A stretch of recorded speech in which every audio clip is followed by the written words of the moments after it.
My wife Michaela and I found the FIRE movement, Financial Independence Retire Early, in 2015, about a year after we got married. And we loved it. We loved the concept of teaching people to aggressively get out of debt, save and invest for retirement, and focus on an early retirement. We did that. We focused on getting out of debt. It took us 2 years and then 6 total years to reach financial independence. I left my job and retired early, and it was the worst year of my life. We did that about a year ago. There were so many challenges, so many downsides to the FIRE movement, which I'm going to talk about in this video and explain why the first year of early retirement was so difficult for me. So first of all, let's talk about the FIRE movement and what it is and how we used it. The first thing we did was aggressively attack the $200,000 in debt that we had, which meant that we didn't go out to eat. We planned all our meals. We ate inexpensively. We didn't spend anything basically. And we aggressively attacked the debt. We loved to travel. We didn't go out of the state for 2 years. We didn't go anywhere. Almost all the money that I made besides basic living expenses, we put toward the debt. And we got out of debt in less than 2 years. And then we focused on saving and investing with that same fervor and aggressiveness. And thanks to partially a bull market, we're able to have enough money to leave my job at the end of 2021. And it was terrible. And I'll go into why, what happened, and maybe how you can prepare better than I did for retirement at any age. So let's talk about some of the downsides of the FIRE movement and early retirement. So first of all, it is very difficult to aggressively pay down debt and aggressively save. It takes a lot of mental energy and focus where every day you're checking your bank account, you're checking your accounts, you're checking your spending. Once a week, Michaela and I had meetings where we would review everything, which we still do and I highly suggest. But it's the singular focus on your finances, which can take a toll because you exclude other things in your life. I stopped listening to podcasts about astronomy and science and things that I love and just listened to things about finance because I was so focused at the exclusion of other hobbies and interests. It's hard financially. Not everybody can save so much money, save 50% of your income, for example, which is what FIRE advocates. You need a 6-figure or more income to be able to do that, and not everybody is at that point. And it can be discouraging if you don't have enough, that you're making small steps and you want to retire in 10 years or less. It can be discouraging as you're doing the math and realizing it's going to take me longer than that. I'm going to have to keep working. And you're focused so much on retiring that you don't enjoy it as much. You don't enjoy the journey because you feel that pressure to continually save. And honestly, it's not possible for some people because they don't have the high income. They may have a lot of debt, and it may take a long time. It may take until their retirement age to save enough. So we can't look down on people that are in a different situation, even though they can make progress and we can make progress. And no matter what situation you're in, you can save and make progress toward your financial goals. But the big goal of retiring early may not be attainable for somebody due to economic situations, education, maybe where they live. They're taking care of family members, other things which may make it challenging for those people. So that's a downside of the FIRE movement and early retirement. Going back to what I said about focusing so much on money, it reminds me of a country song I heard for the first time over the weekend. I don't listen to country. I have friends that do, and we were out camping, and this song came on the radio. And there was a line, I don't know who sings it, that I think is really appropriate. It said that happiness is not only for high achievers. As a type A personality who loves to have goals that I'm striving for, that really resonated to me, that happiness is the journey. Happiness is wherever you are in life, in your situation, you can be happy. One of the downsides of goals is that you set a goal and then you're only happy, or you tell yourself you're only going to be happy when you reach that goal. It's either Mark Manson or James or James Clear that say that it's better to focus on tasks and habits, because every day you're performing a habit or a task and you're reinforcing that is what you're doing. You're getting closer to your goal, but you're focused on the here and now. You're focused on today, achieving something today, and you get that satisfaction. You get to make the check mark of something that you accomplished today, rather than waiting a long time, especially if it's a long-term goal that's going to take you 10 or 20 years. You don't want to wait to get that positive reinforcement, to get that push. But you can get that every day if you focus on the habits and the tasks. Saving and investing for financial independence is a sacrifice, and not everybody is willing to make that sacrifice or able to make that sacrifice. I have friends that think it's not worth it for them. I've got a friend who has a big expensive truck, actually several have big expensive trucks, and my one friend in particular has said that he doesn't want to make any lifestyle changes after I suggested that he sell his truck, maybe downsize and use all that money from the big payment to put toward other debt or saving and investing. And he said, you know what, I get a lot of joy from this truck. I go camping, I go fishing, I spend time with my family. I like having it in winter. There are a lot of upsides from having this truck. And frankly, I'm not willing to make the sacrifices that you are to have a lot of money in the bank, because I want to enjoy my life now.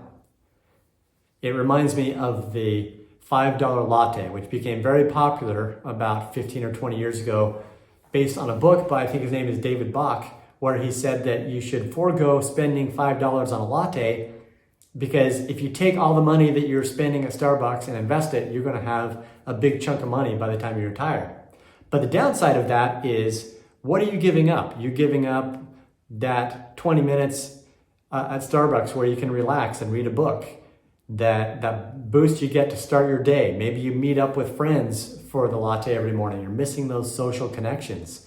So that's the downside. And also, frankly, I don't think $5 a day is really going to move the needle. So why make that sacrifice if it's really not going to be worth it and you're giving up a lot? So when considering how much to save and invest, there are these different trade-offs that you have to consider whether it's worth it or not. And then if you're so focused on saving and investing, then you can get obsessive about it. And for me, I have gotten obsessive about it. I still am, because it's important to me. But it also creates anxiety when I have to spend money. And I've kind of always been like this. And it's a source of unhappiness that whenever I have to spend money, I get anxious, I get stressed about it. I'm a minimalist, so I don't like to spend money to begin with. And Christmas, I don't like to buy a lot of gifts because I'm a minimalist, but I also don't like to spend money. So one way I've chosen to combat that is in our budget, I've actually got line items set aside for spending money, eating out at restaurants, going on date nights, buying presents, going on vacations, because then I feel like, okay, this money is allocated. And even better, I like to put that money aside in an account. So when I go on a vacation, it's actually all paid for in advance. Christmas is paid for in advance. So it's set aside so I don't feel like I'm spending money unnecessarily. It's all planned for, and that really helps. But it helps if you've got your budget in addition to things like your mortgage, your utilities, your groceries, your payments, your car payments, or whatever payments you have, to set aside line items for having fun. That helps prevent getting so far in the weeds that you get anxious about spending money and you don't enjoy the experiences in life, which can be one of the downsides of being so aggressive with saving money. So let's talk about some of the other risks, or some of the other downsides of the FIRE movement. One is risk. It can be risky to invest money, especially at a young age, and leave your job and retire. And then you've got 30, 40, 50 years of the market doing whatever it's going to do. It can be risky to have that long time frame expecting that the market's going to do a certain thing like 10% a year, which it has historically. That may not happen. We may hit a period like in the 60s where the market just kind of went flat for 10 years. Or a period like Japan has had for about 20 years where where the market just hasn't done much because of their demographics and the huge debt load, which the US is veering toward that very quickly. So we could have some down decades.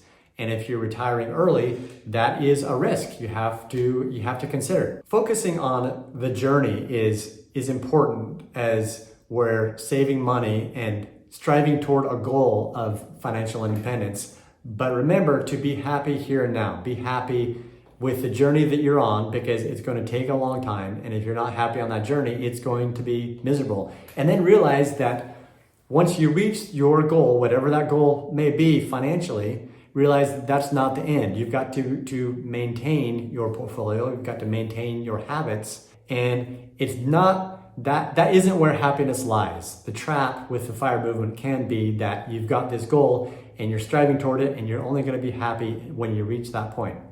There was a study done where psychologists interviewed lottery winners and recent paraplegics.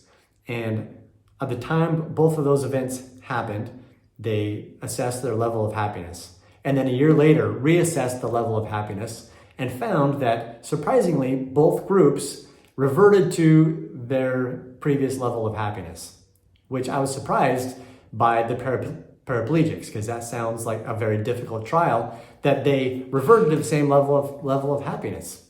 That says a lot about the human spirit. But for the lottery winners, I was surprised that they got happy because they won millions of dollars in the lottery, but then they went right back to how happy they were before. And the lesson I take away from that is to not tie our self-worth to our net worth, to focus on the journey that we're on and not the far in the future distant goal of a number we're trying to hit. The journey can be half the fun. In fact, when Michaela and I were focused so much on paying down our debt, it was a lot of fun paying that every month, every couple of weeks, seeing our debt go from $200,000 down to $199,000, down to $195,000, $190,000, till it gradually got to zero. We met every week and talked about our goals and our vision and our what we were building in our family, and that was a lot of fun. And that process of going through that challenge really brought us together.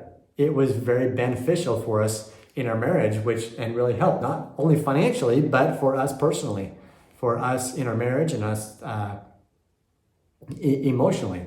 So it was very beneficial. So I like to focus on the journey and the habits and the tasks that we're doing that are going to get us to our eventual goal, and not so much on that eventual goal and thinking, I will be happy when, because that is a fool's errand. And having experienced the friendship and association with a lot of people that are wealthy, I can tell you that they would echo that sentiment, that there's not a time when you say, I've reached this number, now I'm going to be happy. Happiness doesn't come from how much you make. Your self-worth doesn't come from how much you have. It's enjoying the journey that you're on that can be most of the fun, because nothing is going to happen once you reach that journey where once you reach that goal where a magic switch is going to turn and you're suddenly going to be a lot happier. Nothing is going to change. You're going to feel exactly the same, which psychology has shown that if you win the lottery, you're going to feel the same. This is the same for entrepreneurs who sell their companies. They'll be happy for a little bit, but they're the same people. They're going to go back to being the same. One of the other major downsides, and this is where my story comes in, is you may hate retirement. You retire early. Let's say you retire at 40, and you may hate it. Most people who retire early at a young age end up going back to work. And that was my experience. I retired early, and I hated it for a number of reasons. One, I didn't have an income anymore, which I enjoyed having an income, because as I'm spending money, my income was refilling that bucket. But if you've got a bucket with a hole in it and it's not refilling from your income, it has to refill from your investments, that can be stressful.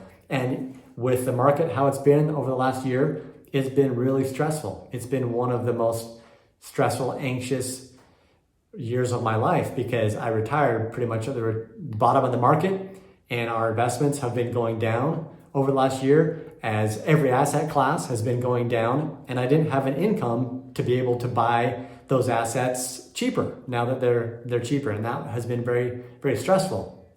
Secondly, retirement can be tough because what if you like what you do? A lot of people love working. They love the associations of working with colleagues, being in the office, talking to people, working on interesting, engaging products or projects or companies, and building and creating something that's their own, which can be hard for an entrepreneur to not have.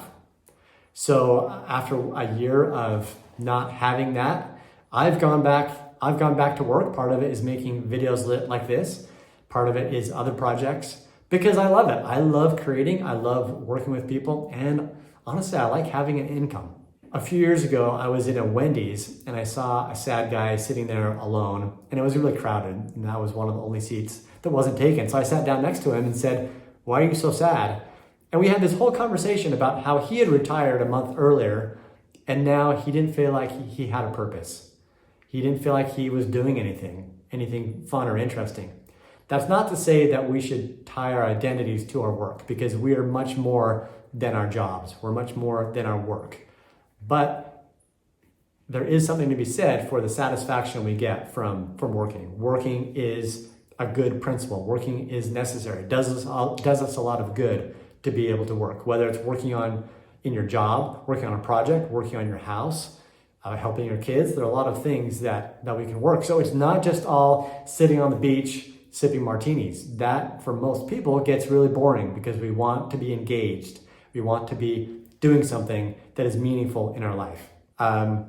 So all of those things are some of the downsides of the FIRE movement and focusing on financial independence, retire early. That's not to say that there aren't a lot of upsides. I believe that the upsides outweigh the downsides, but it's important as we're on this financial journey that you consider all of the downsides that you can encounter along the way and also at the end, and prepare for that and not focus so much on the end. Focus on the journey and prepare for what happens when you reach your number. I'll do another article and video shortly about that, about setting a number, sticking to it, and how to prepare for life after you hit your number to reduce your risk and make sure that you stay on a good path.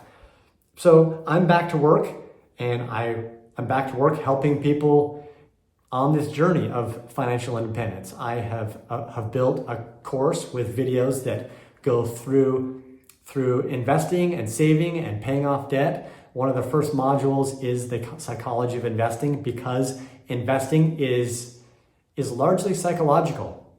There is so much psychology to it, so much emotion to it, which is where most people lose money, in the emotions, not the investing. So we cover both in the course. So if you'd like to check that out, then go to invinciblemoney/freedom, or check out the link below in this video, or if you're listening to the podcast. So that's my story. That's the downsides of financial independence, retire early. I'd love to hear your thoughts about how you feel about your journey and some of the challenges and successes that you've had in your financial journey. Thanks.